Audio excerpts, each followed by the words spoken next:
சாயிராம். ஜெய் ஜெய் சாயிராம். நம்ம சாயன்பர்கள் எல்லாரும் எப்படி இருக்கீங்க? எல்லாரும் நல்லா இருப்போம்.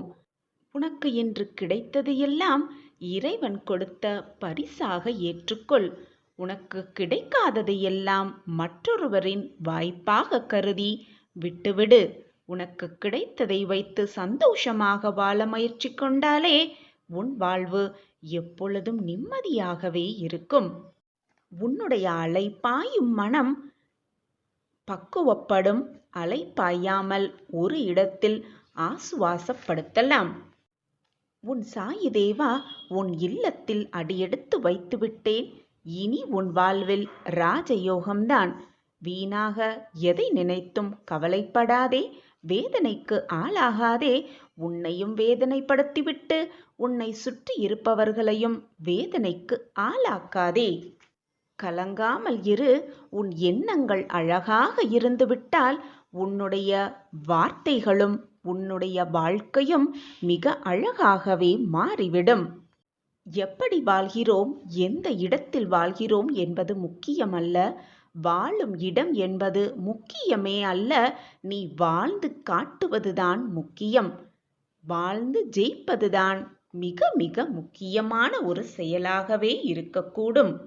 நீ என்னிடம் உரிமையாக கேட்ட ஒன்று, நீ உரிமை கோரும் ஒன்று உன்னிடமே நிரந்தரமாக வந்து தங்கும் நேரம் எல்லாம் நெருங்கி வந்துவிட்டது. நிம்மதியோடு இரு. மனதை அலைப்பாய விடாதே. வாழ்வில் எப்பொழுதெல்லாம் பொய் பேசுகிறாயோ அப்பொழுதெல்லாம் நீ பேசின பொய்யை வாழ்நாள் முழுவதும் ஞாபகம் வைத்து கொண்டே இருக்க வேண்டும். ஏனென்றால் ஏதாவது ஒரு விடத்தில் உண்மையை பேசுகிறேன் என்று உன் பொய்யை நீ மறந்துவிட்டு பேசினால் அதுவே உன் வாழ்க்கைக்கு கெடுதலாகிவிடும். எனவே பொய் பேசினால் அதை வாழ்நாள் முழுவதும் நினைவில் வைத்து கொண்டே இருக்க வேண்டும் என்று சிந்தித்துப்பார். பொய்யே பேசவே மாட்டாய். இப்படி வாழ்நாள் முழுவதும் அதை நினைவில் வைத்துக் கொள்வதை விட உண்மையை பேசிவிட்டு போகலாமே. நீ உண்மையை பேசினால் எதையுமே ஞாபகம் வைத்துக் கொள்ள வேண்டிய அவசியமே இருக்காது. ஏனென்றால் நீ பேசியதே உண்மைதானே. உன்னை வீழ்த்தக்கூடிய ஒரே ஆயுதம் என்ன தெரியுமா என் பிள்ளையே? உன்னுடைய மனம்தான். அந்த மனதை நீ எப்படி பராமரிக்கிறாயோ, எப்படி அதை வைத்துக் கொள்கிறாயோ அதன் பொறுத்துதான் உன் வாழ்க்கையும் நிம்மதியாகவும் மகிழ்ச்சியாகவும் சந்தோஷமாகவும் இருக்கும். மனதை அமைதியாக வைத்துக்கொள். நிம்மதியாக மனதை அலைப்பாய விடாமல் வைத்துக்கொள். மன நிம்மதி உன்னை தேடி வரும். நிச்சயமாக, சர்வ நிச்சயமாக. நான் இருக்கிறேன் குழந்தையே. எதற்குமே கலங்காதே. நிம்மதியோடு இன்று இரவு கண்ணுறங்கு. நாளை விடியலை நீ அதிசயித்து பார்க்கத்தான் போகிறாய். ஓம் சாயிராம். ஒரு ஊரில் ஒரு ராஜா ஒரு அறிவிப்பை விடுத்தாராம். அமைதி, மன நிம்மதி இப்படியான இந்த விஷயங்களை சித்தரிக்கும் ஓவியங்களை யார் மிக அழகாகவும் மிக நேர்த்தியாகவும் வரைந்து கொண்டு வருகிறார்களோ அவர்களுக்கு தக்க சன்மானம் வழங்கப்படும் என்று ஒரு ஊரில் ஒரு ராஜா மக்கள் அனைவருக்கும் ஒரு அறிவிப்பை விடுக்கிறார். இந்த அறிவிப்பை கேட்ட பிறகு அந்த ஊரில் இருக்கும் ஓவியர்கள் அனைவருக்கும் மிக ஆனந்தமாக இருந்தது. நாம் இந்த ஓவியத்தை மிக அழகாக வரைந்து ராஜாவின் வெகுமதியை பெற்றுவிடலாம் என்ற நம்பிக்கையோடு இருந்தனர். அந்த ஊரில் மற்றும் பலர் ஓவியம் சிறிது தெரிந்தும் தெரியாதவளும் இருந்தனர். அவர்களுக்கும் மிகுந்த ஆனந்தமாக ஆயிற்று. நாமும் நம்மளால் முடிந்தவற்றை வரைந்து ராஜாவின் வெகுமதியை பெற்றுவிடலாம் என்ற நம்பிக்கையோடு இருந்தனர். தனது நாட்டுக்கும் மட்டுமன்றி பக்கத்தில் இருக்கும் சிறிய சிறிய நாட்டுக்கும் இந்த அறிவிப்பை விடுத்தார் அந்த ராஜா. தன் மனதிற்கு பிடித்த மாதிரி இந்த அமைதி, மன நிம்மதி இவை முதலான ஓவியங்களை சித்தரிக்கும் ஓவியங்களை யார் நேர்த்தியாக வரைந்து கொண்டு வருகிறார்களோ அவர்களுக்கு தக்க சன்மானம் வழங்கப்படும் என்ற அறிவிப்புதான் அது. அந்த ஊரில் மட்டுமல்லாமல் பக்கத்து ஊரில் வசிப்பவர்களின் எல்லா ஓவியர்களும் தங்களால் முடிந்தவரை அந்த ஓவியத்தை வரைந்து கொண்டிருந்தனர். அந்த ஓவியத்தை அரசரிடம் காண்பிக்கும் அந்த நாளும் வந்தது. சுற்றி இருக்கும் அனைத்து ஊர்களிலிருந்தும் அனைத்து ஓவியர்களும் தங்களால் முடிந்த அழகான ஓவியத்தை வரைந்து எடுத்து வந்து அனைத்தையும் ராஜாவின் முன்னிலையில் வைத்தனர். அவர்கள் வைத்த அனைத்து ஓவியத்தையும் ஒவ்வொன்றாக ராஜா அழகாக பார்த்து கொண்டிருந்தார். அப்பொழுது அந்த அரசவையில் இருக்கும் மந்திரிகளும் மக்கள்களும் ஒவ்வொன்றாக வந்து அந்த ஓவியத்தை அனைவருமே பார்த்தனர். அப்பொழுது அந்த ஓவியத்திலிருந்து ஒரு 2 ஓவியத்தை தனியாக எடுத்து வைத்து இதுதான் முதல் பரிசை பெறப்போகிறது என்று அனைத்து மக்களும் நினைத்து கொண்டிருந்தனர். அதுதான் சிறந்த ஓவியமாக எண்ணிக்கொண்டிருந்தனர். இதைதான் ராஜா சிறந்த ஓவியம் என்று அறிவிப்பார் என்றும் அவர்களுக்குள் பேசிக்கொண்டிருந்தனர். அந்த ஓவியம் எப்படி இருந்தது என்றால், ஒரு அழகான மலைக்கு இடையில் ஒரு சூரியன் மிக அழகாக நேர்த்தியாக உதயமாவது போல அந்த ஓவியம் மிக அழகாக சித்தரிக்கப்பட்டிருந்தது. இயற்கையோட மொத்த அழகையும் கூட்டி அந்த ஓவியத்தை வரைந்திருந்தார் ஒரு ஓவியர். அதேபோல் மற்றும் ஒரு ஓவியம் எல்லா மக்களுக்கும் கவர்ந்த ஒரு ஓவியம் எப்படி இருந்ததென்றால், இரவு பொழுதில் மிக அமைதியான ஒரு ஏரி, அந்த ஏரியின் நடுவில் முழு நிலவின் ஒளி மிக அழகாகவே தென்படுகிறது. முழு நிலவின் பிம்பம் மிக அழகாகவே அந்த ஏரியின் தண்ணீரில் முழுமையாக தென்படுகிறது. இதுதான் இந்த 2 ஓவியம்தான் அங்கு இருக்கும் மக்கள் அனைவருக்கும் மிகவும் கவர்ந்த ஓவியமாக தென்பட்டது. இதற்குதான் ராஜா பரிசை அறிவிப்பார் என்றும் அனைவரும் பேசிக்கொண்டிருந்தனர். அரசரும் மிக அமைதியாக அங்கு இருந்த அனைத்து ஓவியங்களையும் பார்த்துவிட்டு, நான் முடிவு செய்துவிட்டேன், இதுதான் என் மனதிற்கு பிடித்த மிக ரம்மியமான ஓவியம், மன அமைதி, நிம்மதி இதை குறிப்பதற்கான மிக அழகான ஒரு ஓவியமாக இருக்கிறது என்று அதை எடுத்து வந்து அரசவையில் நடுவில் வைத்தார். அரசர் வைத்த ஓவியத்தை பார்த்த அங்கிருந்த அனைவருக்கும் ஆச்சரியமும் அதிர்ச்சியும் காத்திருந்தது. அரசர் அறிவித்த அந்த மன நிம்மதி, அமைதி இவற்றுக்கு கொஞ்சம் கூட சம்பந்தமே இல்லாத ஒரு ஓவியம்தான் அது. இதை பார்த்த அனைவரும் அங்கிருந்த அரசரிடம் கேட்டனர். மன அமைதிக்கும் நிம்மதிக்கும் சம்பந்தமே இல்லாத ஓவியத்தில் அப்படி என்னத்தான் இருக்கிறது என்று கேட்டார்கள். அதற்கு அரசர், நன்றாக உற்று பாருங்கள், இந்த ஓவியத்தில் உங்களுக்கு என்ன புரிகிறது என்று நன்றாக உற்று பாருங்கள் என்று கூறினாராம். அந்த ஓவியத்தில் என்ன இருந்தது என்றால், ஒரு மிகப்பெரிய பிரளயம், மழை, இடி மின்னலுடன் கூடிய மழை, பெரும் சூறாவளி காற்று போல் பார்க்கவே மிகவும் பயமாக இருக்கக்கூடிய ஒரு சூழல்தான் அங்கு இருந்தது. இதை பார்த்த அனைவரும், எங்களுக்கு இதுதான் தெரிகிறது, உங்களுக்கு என்ன புரிகிறது என்று நீங்களே சொல்லிவிடுங்கள் அரசரே என்று கூறினார்களாம். அதற்கு அரசர், இந்த ஓவியத்தை அனைவருமே பார்த்தீர்கள், ஆனால் அந்த ஓவியத்தில் ஓரமாக இருக்கும் ஒரு முதியவரை யாருமே பார்க்கவில்லை. இவ்வளவு பிரளயம் வெளியில் நின்று கொண்டிருந்தாலும் நடந்து கொண்டிருந்தாலும் அந்த முதியவர் எந்த ஒரு பாதிப்பும் அடையாமல் ஒரு புன்முறுவலோடுதான் அந்த பிரளயத்தை பார்த்து கொண்டிருக்கிறாய். நம்மளுடைய சூழ்நிலையும் அமைதியாகவும் நிம்மதியாகவும் இருந்தால்தான் நமக்கான மன நிம்மதி நமக்கு கிடைக்கும் என்பது மிக சாதாரணமான விஷயம். நம் சூழலும் நம்மளுடைய சூழ்நிலைகளும் பிரளயமே இருந்தாலும் சூறாவளியாக இருந்தாலும் கூட நாம் அமைதியாக இருக்க வேண்டும் என்பதே இந்த புகைப்படத்தில் நான் கண்டு கொண்ட உண்மை. இதைதான் அந்த ஓவியரும் மிக அழகாக சித்தரிக்கிறார் என்பதுதான் இதன் முடிவு. அதற்காகத்தான் இந்த ஓவியத்திற்கான பரிசை நான் முதலாவது என்று அறிவித்தேன் என்று கூறினாராம் அரசர். அப்பொழுதுதான் அங்கு இருந்த அனைவருக்குமே அதன் விஷயமும் புரிந்தது, அந்த ஓவியத்தின் சாராம்சமும் விளங்கியது. இதைதான் நாமும் நம் வாழ்க்கையில் கடைபிடிக்க வேண்டும். நம்மளுடைய சூழ்நிலையும் சுற்றமும் அமைதியாகவும் நிம்மதியாகவும் இருந்தால்தான் நாமும் நிம்மதியாகவும் மன அமைதியோடு இருக்கும் வேண்டும் என்பது நிம்மதி அல்ல, அது மன நிம்மதியும் அல்ல. நம்மளுடைய சூழ்நிலையும் பிரளயமாக அதிர்ந்து கொண்டிருந்தாலும் சூறாவளியாக சுழன்று கொண்டிருந்தாலும் நாம் மன நிம்மதியோடு இருப்பதுதான் வாழ்க்கையின் வெற்றியடைவதற்கான சிறிய மிக பெரிய பண்பாகவே இருக்கும். பிரச்சனை என்ற ஒன்று இல்லாத பொழுதுதான் நான் அமைதியாக இருக்க வேண்டும் என்று நினைத்தால் மன நிம்மதியும் அமைதியும் எப்பொழுதும் வாழ்நாள் முழுவதும் வரவே வராது. பிரச்சனை ஒன்று மாறி ஒன்று வந்து கொண்டேதான் இருக்கும். ஆனால் அந்த பிரச்சனையை பார்த்து மனது நொந்து விடாமல் நாம் நம் மனதை அமைதியாகவும் நிம்மதியாகவும் வைத்து கொண்டால் நம் வாழ்வில் சந்தோஷமும் மகிழ்ச்சியும் தானாகவே குடிகொள்ளும்.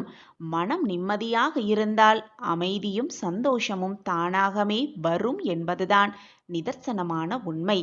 சாயப்பாவிடம் அனைத்தையும் ஒப்படைத்துவிட்டு அவர் காலடியில் அனைத்தையும் சமர்ப்பித்துவிட்டு நாம் நம் வேலையை செய்து கொண்டே மன நிம்மதியோடு இருந்தால் நமக்கானது அனைத்தும் நிச்சயமாக நம்மிடம் வந்து சேரும். வாழ்க்கையில் கஷ்டமும் இன்பமும் சோதனையும் மகிழ்ச்சியும் எல்லாம் மாறி மாறி கொண்டுதான் இருக்கும். ஒரே நிலையாக எதுவுமே இருந்து விடாது, இருக்கவும் முடியாது. இதுதான் வாழ்க்கை. இப்பொழுது நீ கஷ்ட காலத்தில் அடியெடுத்து இருக்கிறாய், வாழ்ந்து கொண்டிருக்கிறாய். உன்னுடைய கஷ்டகாலம் முடிந்ததும் உனக்கான சந்தோஷம் மகிழ்ச்சி ஆனந்த காலம் ஆரம்பமாகும். அந்த மாற்றத்தை உனக்காகவே நான் நிகழ்த்துவேன். நான் எப்பொழுதும் வாக்கு மீறமாட்டேன். உன் வாழ்க்கையில் அதி அற்புதமான ஒரு நிகழ்வு நிகழப்போகிறது. அதை பார்த்து நீ அதிசயித்து நிற்கத்தான் போகிறாய். குழந்தையே, என்னை சர்வ சாதாரணமாக நினைத்து விடாதே. இனி உன் வாழ்வில் ஏமாற்றம் என்ற பேச்சிற்கே இடம் கிடையாது. இதோ உன் சாம்ராஜ்யத்திற்கான வழி என் கையில் உள்ளது. பெற்றுக்கொள். வாய்ப்பு வரும்பொழுது அதை சாதுரியமாக பயன்படுத்திக்கொள். உன் வேதனையை தீர்க்கவே உன் சாயப்பா வந்திருக்கிறேன். நீ நினைத்தது அப்படியே நடக்கும். நீ கேட்டது எல்லாம் கிடைக்கும். நீ ஆசைப்பட்டது எல்லாமே நிறைவேறும். இது உன் சாயப்பாவின் சத்திய வாக்குதான். கண்மணியே, உன்னை மகிழ்விப்பதற்காக எந்த அவதாரம் வேண்டுமானாலும் எடுத்து உன்னை காப்பேன் உன் சாயிநாதர். காரணமே இல்லாமல் எதுவுமே நடக்காது. நடக்கும் அனைத்திற்கும் ஒரு காரண காரியம் இருக்கிறது. உன் வாழ்வில் நல்லது நடக்கப் போகிறது என்பதை தீர்க்கமாக நம்பு. நம்பிக்கையோடு இருக்கும் எந்த ஒரு நிகழ்வும் வீண் போகாது. உன் கஷ்டங்களுக்கான கடைசி நாளாக இன்று இருக்கிறது என்பதை நம்பு. நம்பிக்கைதான் வாழ்க்கை. உன் எண்ணம் போல் உன் வாழ்வும் வெற்றியாகவே அமையும். எப்பொழுதுமே ஒரு பொழுதும் யாரையும் நம்பிவிடாதே. யாரிடமும் போய் உன்னுடைய கவலைகளையும் சொல்லிவிடாதே. எந்த உறவு எந்த நபர் உன்னை அவமானம் நீ வேண்டாம் என்று கூறியதோ அவர்களுக்கு முன் நான் உன்னை பிரகாசமாக வாழ வைக்கப் போகிறேன். அவர்களே உன்னை அண்ணாந்து பார்க்கும் அளவிற்கு உன் வாழ்க்கையில் உன்னை உயர்த்தப் போகிறேன் உன் சாயி தேவா. அவர்களே வியக்கும் வண்ணம் நீ உன் வாழ்க்கையில் உயரப் போகிறாய். அவர்களே மனம் திறந்து வந்து மனம் திருந்தி வந்து உன்னிடம் சேர்வார்கள். நம்பிக்கையோடு காத்திரு. உன்னுடன் உன் சாய் தேவா இருக்கும் பொழுது வீண் கவலை கொள்ளாதே. குழந்தையே, உன்னிடம் உன் ஆசைகளையெல்லாம் விட்டுவிடு என்று நான் கூறவில்லை. ஆசைகளை என்னிடம் விட்டுவிடு என்றுதான் நான் சொல்கிறேன். குழந்தையே, உனக்கு புரியவில்லையா? உனக்கு எது நன்மை எது தீமை என்பதை ஆராய்ந்துதான் உன்னுடைய வளர்ச்சியை நான் உருவாக்கி கொண்டிருக்கிறேன். அதற்காகத்தான் இந்த கால தாமதம். உனக்கு கிடைக்காமல் நான் செய்து விடுவேன் என்று நினைக்காதே. அப்பா எதுவுமே நமக்கு செய்ய மாட்டுகிறார் என்று மருகி விடாதே. உனக்கு கொடுக்க வேண்டியதை நிரந்தரமான நன்மையாக கொடுக்க வேண்டும் என்பதற்காகவே நான் ஆராய்ந்து கொண்டிருக்கிறேன். அனைத்து நல்லதும் உனக்காகவே நடக்கப் போகிறது. நல்லது மட்டுமே உன் வாழ்வில் நிகழப் போகிறது. தேவையில்லாத குழப்பத்தாலும் மனவேதனையினாலும் நீ நிம்மதியற்று காணப்படுகிறாய். அப்பா சொல்லும் வாக்கை கூட உன்னால் புரிந்து கொள்ள முடியாமல் உணர்ந்து கொள்ள முடியாமல் தவித்து கொண்டிருக்கிறாய். இது இப்படி மேலும் தொடரக்கூடாது, நடக்கக்கூடாது என்றுதான் நான் உன்னை தாங்கி பிடிக்க தயாராக இருக்கிறேன் என்று உறுதியளிக்கின்றேன். என் குழந்தையே, உனக்குள் எல்லையற்ற ஆற்றல் ஒளிந்து கிடக்கிறது. அதை நீயே வெளிக்கொணர்ந்து வா. என்னுடைய கரம் உனக்கே தெரியாமல் உன்னை பிடித்து கொண்டிருக்கிறேன். தைரியத்தை வளர்த்துக்கொள். வாழ்க்கையில் உனக்கான வெற்றி, மிகப்பெரிய வெற்றி உனக்காகவே காத்து கொண்டிருக்கிறது. உனது மனது, உனது எண்ணம் அனைத்தையும் என் காலடியில் சமர்ப்பித்துவிடு. நான் தான் அனைத்தையும் செய்கிறேன். நான் தான் எல்லோரிடமும் இறங்கி போய்க் கொண்டிருக்கிறேன். நான் தான் அவதிப்பட்டு கொண்டிருக்கிறேன். நான் தான் கஷ்டப்பட்டு கொண்டிருக்கிறேன் என்று இந்த தான் என்ற சொல்லை உன் மனதிலிருந்து முதலில் அகற்றிவிடு. நல்லதோ கெட்டதோ எனக்கு வருவது எதுவாக இருந்தாலும் அவர் செய்கிறார். அவர் பார்த்து கொள்வார். அவர் வெற்றியடைய வைப்பார். அவர் என் வாழ்க்கையை மீட்டெடுப்பார் என்று பாரத்தை எல்லாம் என் மீது வைத்துவிட்டு, கஷ்ட நஷ்டத்தை பார்க்காமல், மான அவமானங்களை பார்க்காமல், பொறுமையாக நம்பிக்கையோடு உன்னுடைய அடியை எடுத்து வைத்து கொண்டே இரு. நான் பார்த்து கொள்கிறேன் அனைத்தையும். உன் கஷ்டங்களை மீட்க வேண்டும். உன்னை வெற்றியடைய செய்ய வேண்டும். உன்னை வாழ்க்கையில் ஜெயிக்க வைக்க வேண்டும் என்ற தீர்மானத்தோடு தான் நான் இருக்கிறேன். அந்த தீர்மானத்தை நான் எப்பொழுதும் கைவிட மாட்டேன். உன்னை வாழ்க்கையில் மிக பிரகாசமான ஒரு இடத்தில் உட்கார வைத்துவிட்டுதான் நான் அமைதியாவேன். அதற்கான திட்டத்தையும் தீட்டிவிட்டேன் என் குழந்தையே. என் திட்டப்படிதான் எல்லாம் இதுவரை சுபமாக நடந்து கொண்டிருக்கிறது. இனியும் உன் வாழ்வில் எல்லாம் சுகமாகவே நடக்கும், சுபமாகவே நிகழும். நான் இருக்கிறேன் குழந்தையே. வீணாக பயப்படாதே. மனதை போட்டு குழப்பிக் கொள்ளாதே. உன் வாழ்க்கையில் நடப்பது அனைத்தும் என் திட்டப்படிதான் நடந்து கொண்டிருக்கிறது. என்னை மீறி எதுவும் உன் வாழ்க்கையில் தவறாக நிகழவும் நிகழாது. நான் நிகழ்த்தவும் விடமாட்டேன். என் பார்வை எப்பொழுதும் உன் மீதுதான் இருக்கிறது என் குழந்தையே. நல்லது நடக்கப் போகிறது. நல்லது மட்டுமே நடக்கப் போகிறது. நிரந்தர நன்மையாக இருக்கப் போகிறது. உன் கையை பலமாக நான் பிடித்து கொண்டிருக்கிறேன். எந்த துயரமும் உன்னை தீண்டாத வண்ணம், எந்த வேதனையும் உன்னை தாக்காத வண்ணம் உன்னை தைரியமான பாதையில் அழைத்து கொண்டு விடுவதுதான் உன் சாயப்பாவின் பொறுப்பு. என் வாக்கு என்றுமே பொய்த்ததில்லை. என்னை நம்பியவர்களை நான் எப்பொழுதும் விட்டு கொடுத்ததும் இல்லை. நான் அவர்களை விட்டு சென்றதும் இல்லை. சாயப்பாவை விட்டு விலகி செல்லும்படி நான் அறிவுறுத்தியதும் இல்லை. சாயப்பாவின் குழந்தையாகவே உன்னை பாவித்துக்கொள். என்னிடம் முழுமையாக உன்னை சரணடைத்துவிடு. நான் இருக்கிறேன் உன் வாழ்க்கையை மீட்டெடுக்க, உனக்கு நல்லதை நிகழ்த்த, உனக்கு வெற்றி பாதையை அழைத்து செல்ல. அனைத்துமாக உன் சாயப்பா நான் இருக்கிறேன் என்பதை தீர்க்கமாக நம்பு. எது நடந்தாலும் அனைத்தும் நன்மைக்கே என்பதை புரிந்து செயல்படு. துன்பம் வந்துவிட்டால் ஒரேயடியாக நொறுங்கி விடாமல், இன்பம் வந்துவிட்டால் சந்தோஷத்தை தலைக்கு ஏற்றிக்கொள்ளாமல், இரண்டையும் சரிசமமாக நிகழ பழகிக்கொள். பார்க்க பழகிக்கொள். அப்பொழுதுதான் உனக்கு எது வந்தாலும் அதை நீ சமமாக எடுத்துக்கொள்ளலாம்.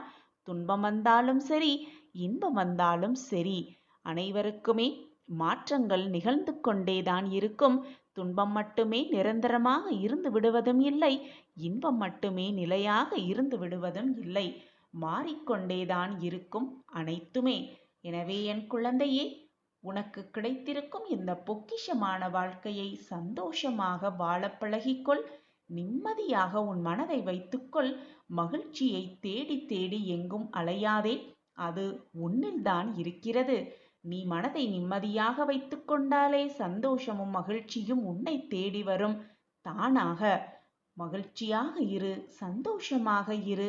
உன் அப்பா உன் அருகிலேயே உன்னை காக்க நான் இருக்கும் பொழுது வீணாக எதற்கு கவலைப்படுகிறாய், வேதனைப்படுகிறாய், கண்ணீர் சிந்துகிறாய்? உன் வாழ்வில் நல்லது நிகழப் போகிறது. நல்லது நடக்கப் போகிறது. மகிழ்ச்சி சூழப் போகிறது என்ற நம்பிக்கையோடு இரு. நல்லதை மட்டுமே நினை. நல்லது மட்டுமே நடக்கும் உன் வாழ்வில். அதற்கு உன் சாயப்பாவே பொறுப்பு. என் வார்த்தைகளின் மீது நம்பிக்கை வைப்பாயா என் பிள்ளையே? நான் இருக்கிறேன். வீணாக பயப்படாதே. அப்பா சொல்வதை கேள். கண்ணீரை துடைத்துக்கொள். தைரியமாக எழு. வீர நடை போடு. வாழ்க்கையை வென்றே விடலாம். வாழ்க்கையை வெல்லலாம் வா என் குழந்தையே. உனக்கு துணையாக உன் அப்பாவும் வீர நடை போட்டு உன் அருகிலேயே வந்து கொண்டே இருப்பேன். உன்னை வெற்றி பாதையில் கூட்டி செல்வேன். வெற்றியை எட்டி பிடிக்க செய்வேன். நான் இருக்கிறேன். ஒரு திருப்பம் உன் வாழ்வில் வந்தே தீரும். உன்னிடம் ஒரு முக்கியமான விஷயத்தை கூறவே உன் சாயப்பா தினம்தோறும் காத்து கொண்டே இருக்கிறேன். அனைத்து பிரச்சனைகளையும் எப்பொழுதுமே உன் தலையில் வைத்துக்கொண்டு சுமந்து கொண்டே சென்று கொண்டிருந்தால் அதற்கு காரணம் நீதான். உனக்கு பிரச்சனைகளை கொடுத்தவர்கள் அல்ல அதற்கு காரணம். நீதான் தேவையில்லாததையெல்லாம் உன் தலையில் சுமத்தி கொண்டு நான் பிரச்சனையிலேயே வாழ்ந்து கொண்டிருக்கிறேன். என் வாழ்க்கையில் சோகங்கள் முடிவதே இல்லை. எப்பொழுதும் பிரச்சனைகள் இருந்து கொண்டே இருக்கிறது என்று புலம்புவதால் நான் என்ன செய்ய முடியும் குழந்தையே?